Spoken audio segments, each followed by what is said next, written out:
Hello everybody, today is a mixed media page. So what I am doing is one of my current favourite techniques. I've got two at the moment. One is stamping with embossing powder and then using watercolour, and the other is cutting up my photos. This one, I'm not cutting up my photos, I am stamping and using embossing powder. So the very first thing I want to do is stamp some images. I'm using Versamark ink and a grid sort of distressed grid stamp from Tim Holt's collection. I'm going to stamp that with embossing ink. Then I'm going to add my embossing powder, sprinkle it off. I always work in a box for this because I find whenever I use powders or stuff like that, it goes everywhere. So I like to work in a box to try and keep it a bit more enclosed, a bit less all over the place.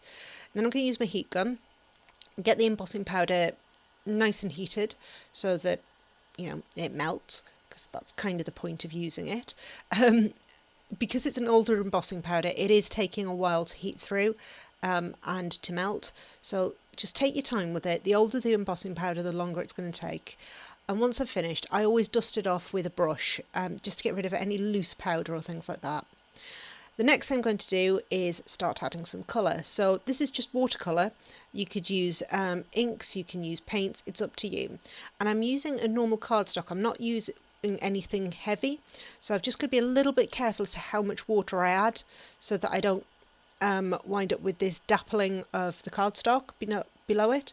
So where it looks kind of as though it starts to look granular when you add too much. So I'm just trying to dry off layers, work quite dry, but still adding enough water to get the paint to spread and move around. There's no real science to this. It is just splatting paint around in a couple of areas, and you'll see that the embossing powder that we melted before, that has done us a lovely job of creating that resist. I'm also going to add, now I've dried it, some Lindy Stamp Gum Magic Powders, and that's just a little bit of shimmer and tonal differentiation to the finished piece, because it has this sort of golden pinky shade when you add water. So let's get this dried off completely. I like to dry the back of mine as well as the front. It just makes things a lot easier. Now my photo I've cut down a bit because it was a bit too big. I'm going to mount it on a square of cardstock. It's just polka dot cardstock, pattern paper even. And I'm messing around with different types of paper, different pattern papers to see what might work, what might not. I need the pink to be quite bright, so I did pick out a dull pink, kind of distressed pink. It's just not working, so that one's going out the window. And then I'm going to start to layer things up and stick things down. So I've got my photo matted onto these few bits. I'm going to move the sort of Moroccan tile paper around until I'm happy with it in the layout. I did wind up using that distressed pink because it just worked at the end, and it's the right tone. It's just I couldn't use it as a large piece. It had to be small bits sitting off. So I'm trying to decide where I'm going to add this as a photo mat. You can see I've got several bits of paper behind the photo, and I'm able to move that around until I'm comfortable with where it is. I'm going to add some thread now.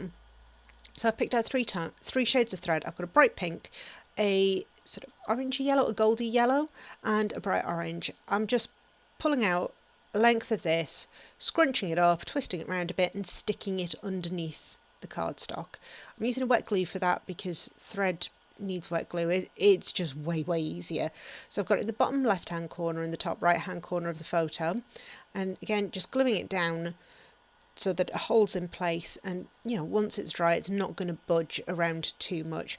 There'll be a bit of movement because I haven't glued outside the cardstock. It's just the bit that's under that's glued down. The rest of it is nice and loose, so you'll be able to see the movement in that at the end. I did try out a couple of frames because I've had some frames kicking around for a while, and yeah, just no, decided against it. The colour is just wrong for it. So we'll remove that, scratch that idea, and then I'm going to go on and add some embellishments. I've pulled out some stickers because everybody loves some stickers, and that's what I'm predominantly going to use, is stickers from different manufacturers to just, well, embellish. what else do you say? So there's some washi tape. This is Pink Paisley Whimsical Collection, so that's Paige Evans. I'm going to add it in different places. So usually I add 3. This time I've added 4. I'm going to put my title to the bottom right hand of the page, and to do that I've got Vicky Button letter stickers, and I'm just going to colour in the escape with some mermaid markers, some of Jane Davenport's mermaid markers, just to add a bit of colour so it's not stark white and, you know, just plain. So the title's going to be Escape and Create, because that's what this photo is actually about. It's me being absolutely covered in paint. And I'll add some banners as well.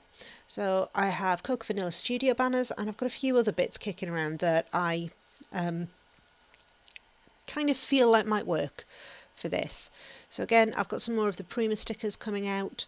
I've got my escape down there, and I'm just adding these little bits as they come through, trying out different stickers and different word stickers to see whether they'll come through for me, and just, you know, if I like it, it gets stuck down. If I'm not happy with it, then I leave it. I don't worry about it too much. This particular bit, the and create, the ampersand and the create have come from Chamel's Glitter Girl collection, and I'm just going to add those, and I've also put some sparkly dots down too, just to bring things forth. So there's not a huge amount of embellishment on here, but that's all there is to it. It's a really simple background, looks really effective, and, you know, it's a few bits of paper and some thread. That's all there is to it. It doesn't have to be complicated. I really hope you enjoyed this page. I hope it inspires you to try some mixed media on your layouts, and I hope you have a wonderful day. Please subscribe, like this, share it with your friends, and I will see you soon. Take care.